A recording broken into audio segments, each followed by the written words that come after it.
Pada bagian ke-8 ini kita akan melakukan simulasi pengujian kuat geser tanah dengan alat kuat geser langsung. Jadi alat yang perlu kita siapkan ini satu unit alat kuat geser langsung.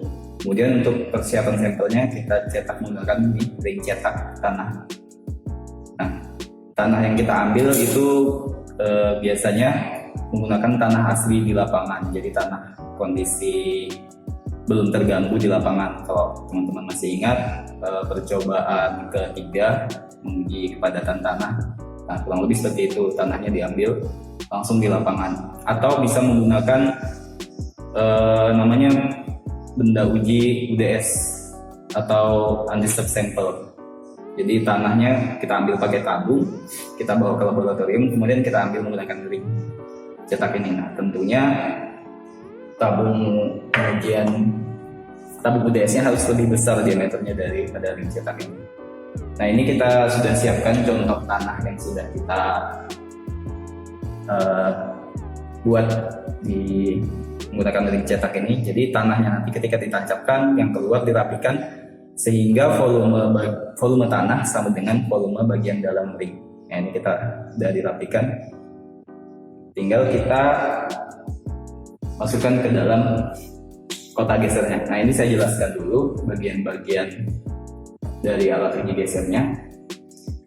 Ini ada namanya kotak geser. Jadi tanah nanti digeser. Kenapa namanya geser langsung? Karena tanahnya benar-benar digeser menggunakan kotak geser ini. Ini bagiannya terpisah. Ini lepas. Jadi nanti pada saat pengujian itu ini bergeser. Jadi dari kondisi sama seperti ini, kemudian ditarik. Nah, ini bergeser nanti seperti ini. Ini penguncinya. Jadi sebelum dilakukan pengujian dikunci dulu supaya tanahnya belum bergeser, tidak bergeser. Oke, ini ada batu pori. Jadi kondisinya ada 3 kondisi dalam pengujian kuat geser tanah. Ada kondisi UU, unconsolidated undrained, yang kita lakukan sekarang ini. Kemudian ada kondisi CU, consolidated drained. Itu kita konsolidasi dulu tanahnya, kemudian kita drain airnya. Kemudian kondisi CD, consolidated drained. Jadi kondisinya sama-sama dikonsolidasi juga. Kalau undrained tadi air dalam tanah tidak kita alirkan. Kalau drained, air dalam tanah kita alirkan. Ini kita pasang aja kotak gesernya ke dalam. Ini namanya bak perendam. Jadi kalau kondisi konsolidasi nanti baknya diisi air. Kalau ini enggak, kondisi UU. Pasang batu pori. Kemudian ini ada arloji pembacaan pergeseran. Ini bisa dilihat di sini. Nah, ini arloji pembacaan geser. Jadi ketika ini nanti bergeser, dia baca berapa milimeter pergeserannya. Kemudian ini proving ring. Ini namanya proving ring, bagian luar dia membaca perlawanan. Jadi ketika ini bergeser melawan proving ini, nah dia membaca berapa besar perlawanannya. Itu yang gaya yang dihasilkan. Masing-masing alat itu pasti beda. Namanya kalibrasi proving ring. Jadi misalnya ditekan sekian mili, berapa kekuatannya. Jadi masing-masing proving beda. Nanti pada saat pengujian ada namanya kalibrasi proving. Jadi nanti hasil pembacaan arloji beban ini dikalikan proving ringnya. Oke. Kemudian ini ada beban yang digunakan beban langsung. Jadi nanti teman-teman lihat aja di tabel formulir pembacaannya dengan tegangan normal sekian, tegangan gesernya sekian. Jadi tegangan normal itu tegangan langsung ini, gaya beban langsungnya, beban langsung ini nanti ditaruh di atas tanah. Jadi bebannya ini membebani tanah yang di sini, kemudian sambil digeser. Nah, nanti ada di formulir itu ada misalnya tegangan normal 0,25 kg per cm persegi. Nah, dari mana dapat itu? Dari mana dapat beban sekian? Itu nanti berapa sih beban yang dibutuhkan untuk menekan tanah seluas ini? Maka diperoleh bebannya berapa kilo. Oke. Jadi ini sudah ada luasnya sendiri. Saya lupa persisnya berapa. Yang jelas beban yang dibutuhkan untuk memperoleh tekanan 0,25 kg per cm persegi itu butuh beban 8 kg. Oke, mungkin agak panjang ya. Kita langsung aja. Jadi sampel tanah ini kita masukkan ke dalam kotak geser. Ada dua cara. Ini boleh dikeluarkan dulu. Ini ada alat pendorongnya untuk mengeluarkan, bisa didorong. Atau ini kita langsung masukkan di sini. Taruh di atas ini. Kemudian kita tekan untuk bisa tekan langsung. Kelihatan? Oke. Ini pastikan kondisinya terkunci dulu. Jangan sampai bergerak. Dan kita dorong.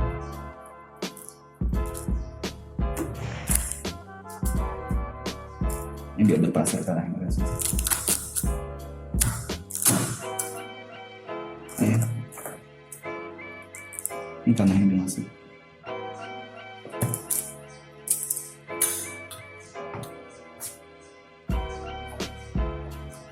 Nah, tanahnya udah di dalam.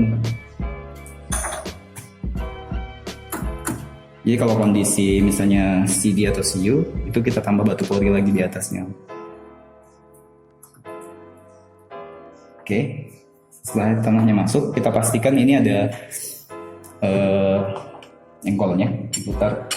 Kalau kita putar berlawanan jarum jam, nanti kotaknya bergeser ke kiri. Kalau searah jarum jam, nanti kotaknya bergeser ke kanan. Jadi pada saat pengujian, ini kita putar ke kiri. Kita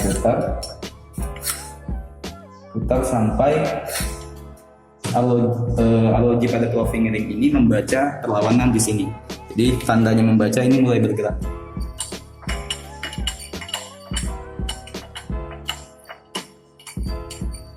Nah, sudah bergerak, kita set. Ini kita set, kemudian kita taruh beban sesuai kebutuhan. Jadi berapa aja? Jadi misalnya kita butuh 8 kilo, kita taruh beban. Ingat ini ada berat sendirinya, gantungan ini misalnya beratnya 4 kilo, kita tinggal tambah 4 kilo. Kalau misalnya butuh bebannya 8 kilo. Oke, ini bebannya 8 kilo. Ini kita letakkan, pindah di sini. Kemudian kita atur semuanya 0. Kita atur 0. Kalau misalnya arlojinya nggak bisa 0, jadi kita baca aja sekarang pada saat 0 detik itu berapa. Kita siapkan juga stopwatch. Jadi bacanya nanti di firmware ada per 15 detik. Kita siapkan stopwatch, ini kita atur 0. Oke. Baik, untuk penginputan data hasil bacaan, ini tadi ada 2 arloji ya.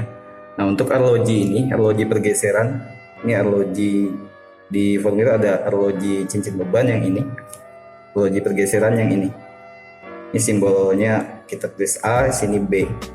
Untuk arloji cincin beban, ini ada tegangan normalnya ada 3 kali, 0,25, 0,5, 1. Jadi ini kita lakukan 3 kali pengujian. Misalnya ini yang pertama nih, yang 0,25 kg per cm persegi. Kita baca aja nanti di sini setiap waktu yang tercatat di sini. Jadi misalnya 15 detik berapa, 30 detik berapa, 45 dan seterusnya. Jadi stopwatchnya jalan terus. Jadi di detik ke-15 berapa, di detik 30 berapa. Yang di sini dicatat di sini. Kemudian di sini juga bersamaan dengan stopwatch tadi, di detik ke-15 di sini catatnya arloji pergeserannya berapa. Kemudian selanjutnya nih beban selanjutnya. Jadi nanti setelah selesai pembacaan yang ini, kita lanjut proses yang sama dengan beban yang berbeda. Jadi bebannya yang nanti yang ganti-ganti. Nah, untuk cara baca arlojinya sendiri, kita lihat aja. Kalau misalnya jarumnya berlawanan arah jarum jam, nanti yang dibaca ini ada 2 angka yang kecil. Kalau misalnya searah jarum jam, yang dibaca ya angka yang besar. Jadi ini contoh di angka 90 itu ada angka 10. Jadi untuk berlawanan jarum jam di angka 90 yang besar ini itu bacanya 10. Oke, jadi yang diisi ini aja, arloji cincin beban sama arloji pergeseran. Kemudian yang kolom yang selanjutnya ini tinggal dihitung, ada rumusnya. Ini kan simbolnya tadi A dikali kalibrasi proving ringnya. Kalibrasi proving ringnya nanti kita kasih berapa nilainya. Oke, itu untuk pembacaannya.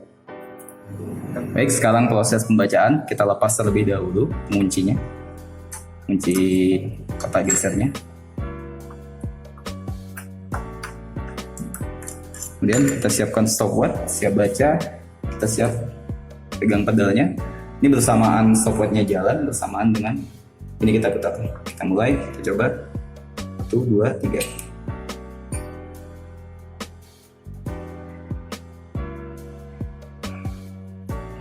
Pembacaannya berhenti pada saat jarum pada arloji beban ini.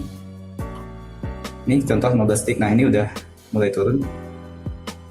Naik lagi.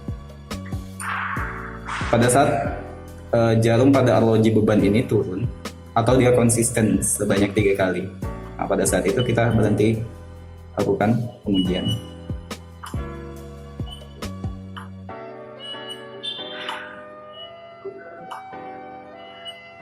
Jadi kita coba contoh di 45 detik itu pembacaannya 33.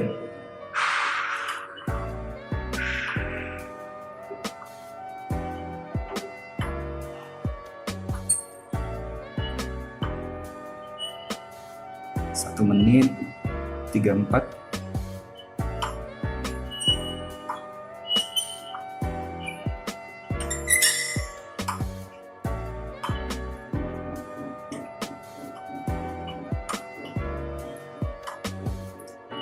Kemudian kecepatan memutar ini itu 2 rotasi per detik. Terbalik ya. 2 detik per rotasi. Kalau 2 rotasi per detik itu tertutup. Nah, ini udah turun nih. Kalau sudah turun, kita cukupkan pembacaannya.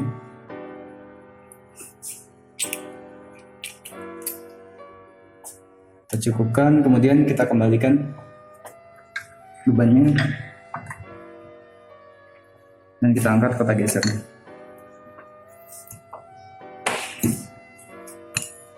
Ini bisa dilepas.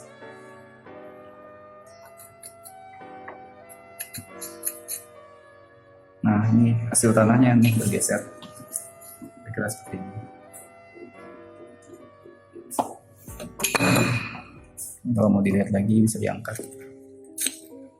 Nah, jadi tanahnya ini bergeser langsung nih. Makanya namanya uji geser langsung. Oke, untuk uji geser langsung kurang lebih seperti itu. Untuk data-data yang terbuka gitu kan biasanya kalau misalnya mau diuji kepadatannya bisa diambil kadar airnya dan masa di awal bisa ditimbang juga. Tapi kalau sudah ada proses pengambilan kepadatan tersendiri, ini nggak perlu, cukup sampai di sini. Oke, sekian. Juga